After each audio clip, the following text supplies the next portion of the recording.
Hello everyone, it's Monday and you're watching Within the Frame. I'm Kim Jae-chun. Not just Washington, but the whole world is shocked by the recent leak of highly classified Pentagon documents. Mainly included were sensitive information of Ukraine military's many shortfalls preparing for a spring counteroffensive against Russia. How might this leaking of documents affect war in Ukraine? And given that the documents included intelligence gathered on allies as well as adversaries, will this affect the Western alliance, which has been jointly moving together against Russia? For an in-depth analysis of the impact the leak could have on the Ukraine war, we welcome Kim Jae-chun, Professor and Dean of Sogang Graduate School of International Studies. Professor Kim, welcome. Happy to see you again. It's good to be here. Thank you. And we also have Robert Person, Professor at United States Military Academy, West Point, on the line. Professor Person, welcome, and thank you for your time. Thank you. It's always a pleasure to be with you. All right, first question to our Professor Kim. Now, Washington is dealing with the biggest U.S. intelligence leak in a decade, and among the secrets revealed is sensitive information about the war in Ukraine, including key weaknesses in Ukrainian weaponry, air defense, and battalion sizes. Now, could you give us what this is all about? Well, before the leak, it was reported that Ukraine was preparing for a major counteroffensive. Maybe before the summer, but according to the leaked document, the leaked intelligence, it's not going to be easy for Ukraine to mobilize enough troops. It's not going to be easy for Ukraine to procure the military equipment and ammunition to launch effective counteroffensive. In contrast, Russia has fortified effective defense. So Ukraine's counteroffensive is not expected to be successful. It's not going to restore significant territories. The leaked document also assessed the status of Ukraine's air defense, and Ukraine's air defense is not in good shape either. In fact, it'll be very vulnerable to Russian air power because Russian air power is in much better shape, although their army is in sort of shambles. Ukrainians are, of course, they are saying that these documents were all doctored.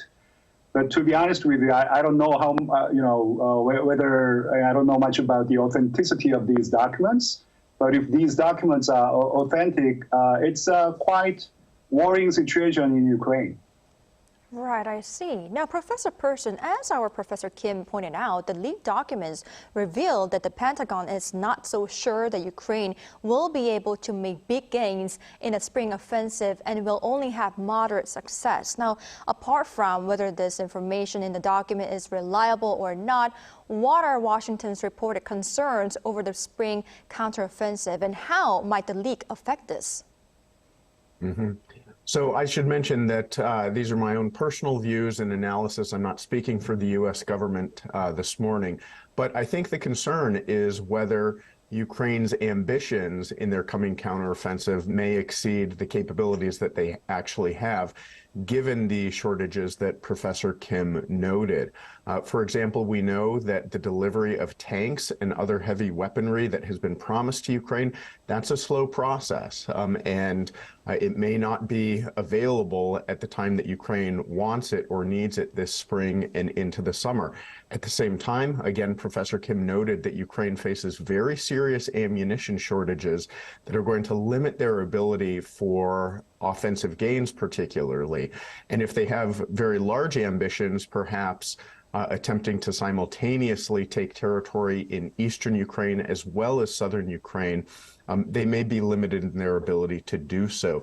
This is exacerbated by the fact, of course, that Russia has spent much of the last several months really entrenching themselves, building defensive fortifications in the areas where they expect Ukraine to perhaps launch that offensive. And so it's going to be fairly difficult for the Ukrainians if they do not get the supplies, the weapons, and the ammunition they need to really make those advances. And so I think the concern is, of course, that if they are too ambitious and they overextend themselves, then they'll be met with minimal success. Whereas perhaps focusing their efforts in a smaller scale offensive might ultimately be more successful. Right, I see. So apart from whether this document is, reliable or not, it does seem that Ukraine could be facing some challenges regarding the spring offensive. Now, Professor Kim, the major leak not only includes information on Ukraine, but also evidence of the U.S. spying on its allies as well. Now, what has been the reaction from Washington's other Western allies, and is there a risk of relationships being damaged? And if there is any possibility of that, how would that affect the war in Ukraine? Well, it's a well-known secret that the U.S. conducts intelligence gathering, not just from the enemy countries, but also from friendly countries. Actually, it's not just the United States. I think virtually every major country in the world collects intelligence information from even friendly countries. I think the only problem is whether you have the capability, and without a doubt, the U.S. has very formidable capability. But what surprised me the most was the inability to protect hard-earned intelligence. Anyways, this time there were at least four friendly countries from which the U.S. collected the intelligence, and they are South Korea, Israel, France, and also Ukraine. They all claim that these leaked documents were doctored. They were all distorted one way or another. I don't think intelligence gathering itself from Ukraine is not going to adversely affect Ukraine, because the objective was to assess the war situation in correct manner. But the leak does. I think the leak adversely affects Ukrainians, because it's just like giving this sensitive intelligence information to Russians. Right, I see. Now, Professor Person, according to the New York Times, it had access to 27 pages of documents in which it was suggested that there was broad infighting between Russian officials over Russia's casualty account for the war in Ukraine. What is this about, and can we assume that there is some inner conflict among Russian officials? So in this case, it appears that Russia's Federal Security Service, the FSB, has accused the Ministry of Defense of downplaying the number of casualties that Russian forces have taken in Ukraine. And here it's important to remember that, of course, there are factions within all dictatorships that are all vying for influence, all vying for power, and that's normal politics in a dictatorship. Now, it's especially the case in a personalist dictatorship like Putin's, where really the only political currency is one's personal relationship to the leader. And so it's not surprising that these sorts of accusations and efforts to gain advantage, to gain Putin's favor, and to undermine political rivals is happening in Russia. Now, of course, it's Putin's job as the dictator to keep those rivalries in check and to resolve issues between factions when they arise. And it's interesting that for the most part, he seems capable of continuing to do that. Most of these disputes do not spill into public view normally, although we do occasionally see signs of such rivalries. And so it's an indication that he still has a pretty strong grip on his position in Russian politics as that mediator. But the other interesting thing that it also reveals is the fact that dictators like Putin really do struggle to get accurate information, especially when it's bad news, like high casualty counts. And this is because they surround themselves with loyalists who usually only tell the leader what they want to hear.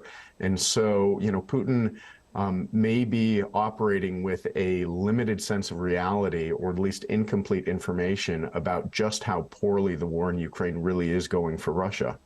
Right, interesting. Now, Professor Kim, meanwhile, according to a Defense Intelligence Agency assessment, which was among the leaked documents, the war between Ukraine and Russia is expected to go on until 2024 in all possible scenarios. Now, how do you see this assessment? Well, I think the assessment is correct. I mean, the assessment that the war would drag on without producing clear winner or loser. Why? Because neither side has the overwhelming military power to break the current stalemate. Both countries, I think, are running out of resources. Although they are trying to replenish, it's not going to be enough to break the stalemate. So I think the stalemate will continue for a long time to come. I mean, think about the Korean War that took place in 1950. All these intense battles took place in 1950, during the first year, and the rest 2 years had been a stalemate. And then Joseph Stalin died, which sort of jump-started the armistice talk. So I don't know, for the Ukrainian war to enter a different phase, I think something unexpected should happen. I just don't know what that thing is going to be. But my assessment is also that the war will drag on at least for another year until 2024 or maybe beyond that.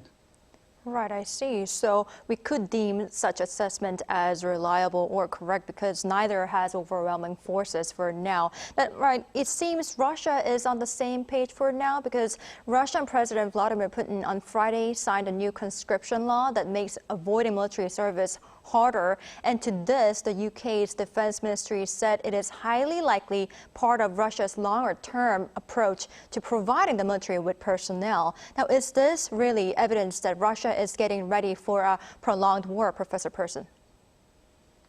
So I think Russia certainly understands that this will be a long war, and they understand that taking these measures to lay the groundwork for a larger mobilization is probably necessary. Now, we don't see evidence at this moment, at least not publicly available evidence, that suggests that another mass mobilization is imminent.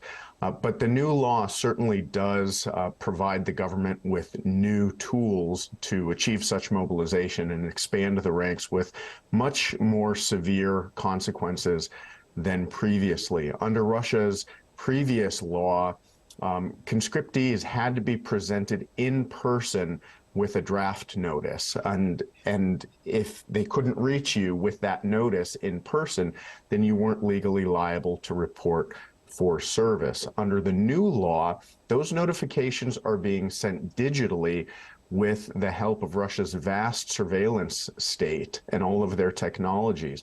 And as soon as that notification is sent, then Russian individuals who receive it or who have been named are legally required to report for their duty. And the failure to do so is really quite costly.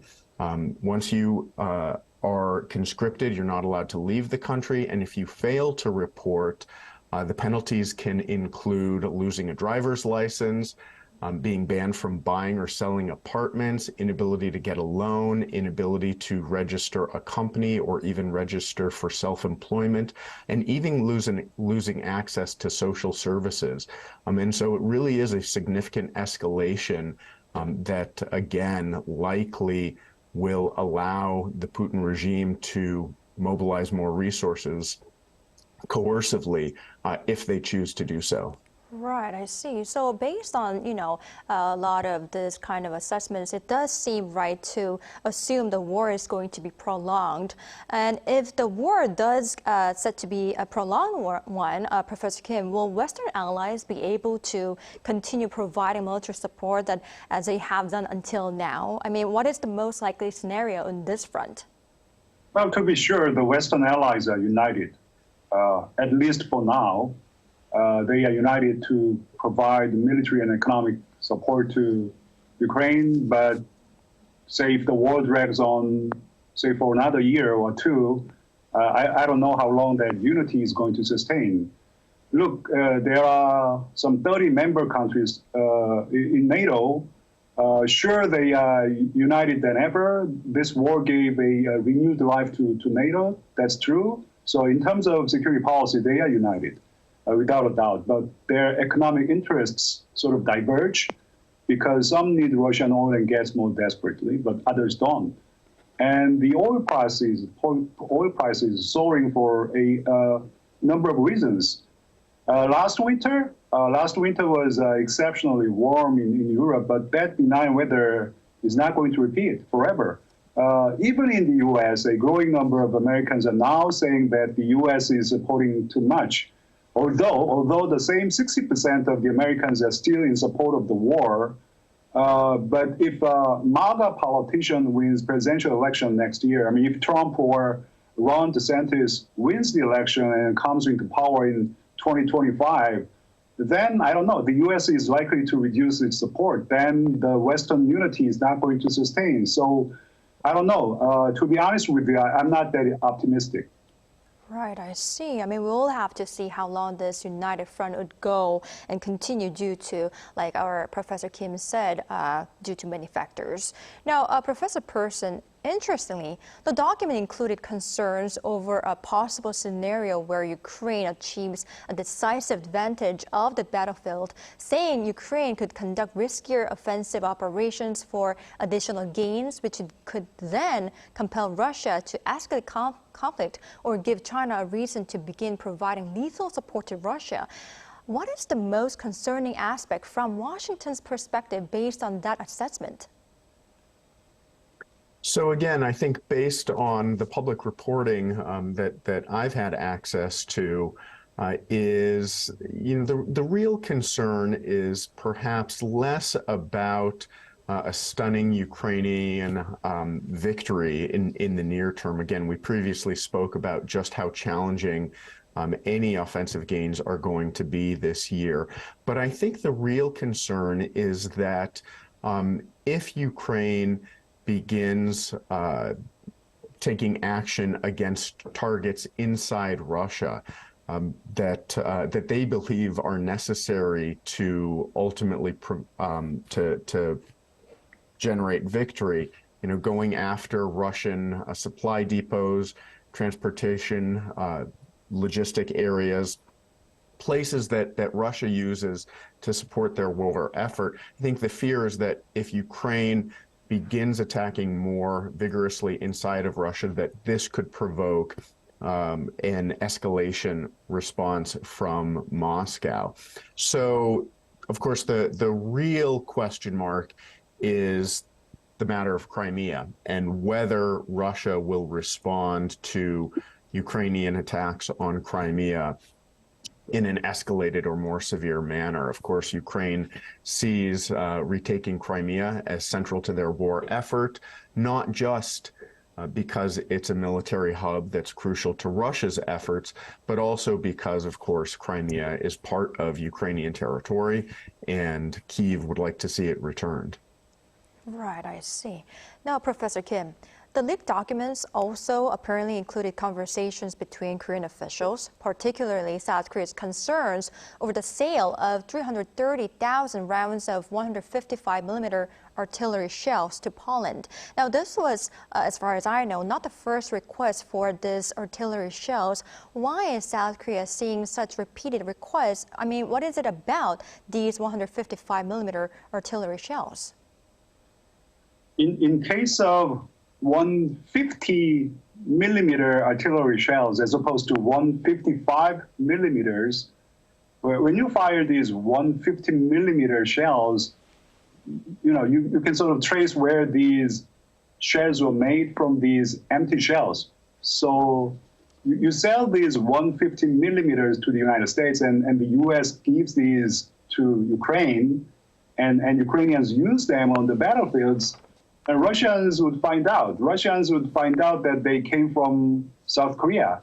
In contrast, 155mm shells do not leave such traces. Do not leave such traces in empty shells. So this is an overwhelming advantage, if you will, to South Korea, because we sort of want to hide our military involvement. Actually, this was an advantage in past tense because now everybody knows. Anyways, this is the reason, actually this was the reason, again in past tense, the reason why South Korea prefers 155 to 150. Ukraine is running out of artillery shells. We all know that. The U.S. as well. The U.S. is running short because the U.S. gave a lot of them to Ukraine. In contrast, South Korea has plenty of 155s because we made a lot of them. So there was a request from the U.S. actually as early as June last year. And according to this Wall Street Journal report, we already gave 10,000 155s in November last year. So South Korea, to a certain extent, already made the tough decision to export 155s to the United States. So what was disclosed in leaked documents? To me, it was nothing new, actually. Right, I see.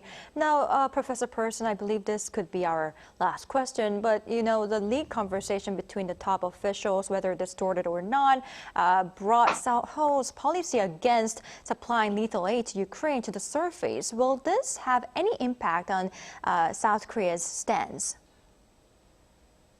So, you know, I certainly think that Professor Kim was correct in noting that fundamentally the challenge here is that Ukraine faces very severe ammunition shortages, and they are firing close to, I think it's something like 8,000 rounds a day in this battle. And they're not being able to resupply that at that rate. At the same time, Russia is firing far more artillery than that. And so it really is a very serious situation. Now, of course, it's up to the government in Seoul to decide what level of support it chooses to provide for Ukraine and how and where and in what fashion. And that's a choice that all countries have to make for themselves. But at the same time, you know, I certainly think that it's worth remembering that the implications of the war in Ukraine, the implications of Russia's illegal aggression against Ukraine extend far beyond Eastern Europe. And there are very serious implications for the precedent that could be set around the world, to include in East Asia. And so I certainly believe that the Korean government understands what's at stake for the rules-based international order, and ultimately will make the decision that is right for the Korean people, but also hopefully correct for stability and not allowing the precedent to stand that powerful countries can invade and occupy and annex their neighbors without consequence. Right, of course. I mean, I'd like to ask more questions to our professors, but unfortunately, this is all the time we have for today's edition. But thank you, Professor Kim and Professor Person, for your insights. We really, really appreciate it. Thank you for having me. Thank you. That's all for Within the Frame tonight. We will be back tomorrow with more in-depth stories. Thank you for watching, and goodbye.